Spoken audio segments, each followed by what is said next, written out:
Hi friends, మనకి యాగంటి యొక్క కోనేరుకి ఒక ప్రాముఖ్యత ఉంది. అదేంటంటే మనకి ఇక్కడ మొత్తం కొండలే ఉంటాయి. ఆ కొండల నుంచి ఇక్కడ వాటర్ ఎలా వస్తుందనేది ఎవరికీ అంతుచిక్కని రహస్యం అనమాట. సంవత్సరం పొడుగునా ఈ కోనేరులో వాటర్ వస్తూనే ఉంటుంది. ఇక్కడ కోనేరు దగ్గర ఒక నంది విగ్రహం ఉంటుంది. ఆ నంది విగ్రహం నోటి నుంచి వాటర్ అనేది ఏకధారగా వస్తూనే ఉంటుంది. తర్వాత ఈ కొలనులో వాటర్ అనేది ఒకే లెవెల్‌లో మెయింటైన్ అవుతూ ఉంటుంది. ఈ వాటర్‌కి ఎక్కడికి వెళ్తుందో కూడా ఎవరికీ అంతు చిక్కదనమాట ఇది. ఈ వాటర్‌కి ఔషధ విలువలు ఉన్నాయని కూడా నమ్ముతారు. అగస్త్యుడు ఇక్కడే స్నానమాచరించిన తర్వాత మహాశివుని దర్శించుకోవడానికి వెళ్ళేవారు అని చెప్తారు. ఇక్కడ వాటర్ అనేది క్లిస్టల్ క్లియర్‌గా ఉంటది. మనకి ఇక్కడ కాయిన్స్ ఉన్నాయి కదా! అన్నీ క్లియర్‌గా కనిపిస్తున్నాయి.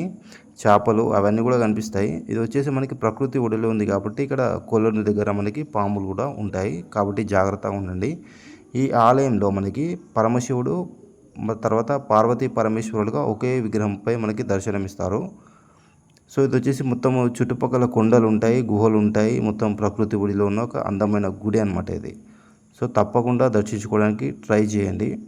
ఎర్లీ మార్నింగ్ వెళ్ళడానికి చూడండి. ఎర్లీ మార్నింగ్ వెళ్తే మనకి ఎలాంటి డిస్టర్బెన్స్ అనేది ఉండదు. జనాలు తక్కువ ఉంటారు కాబట్టి కొద్దిగా ఎర్లీ మార్నింగ్ వెళ్తే మనకి దర్శనం అనేది ఈజీగా అవుతుంది.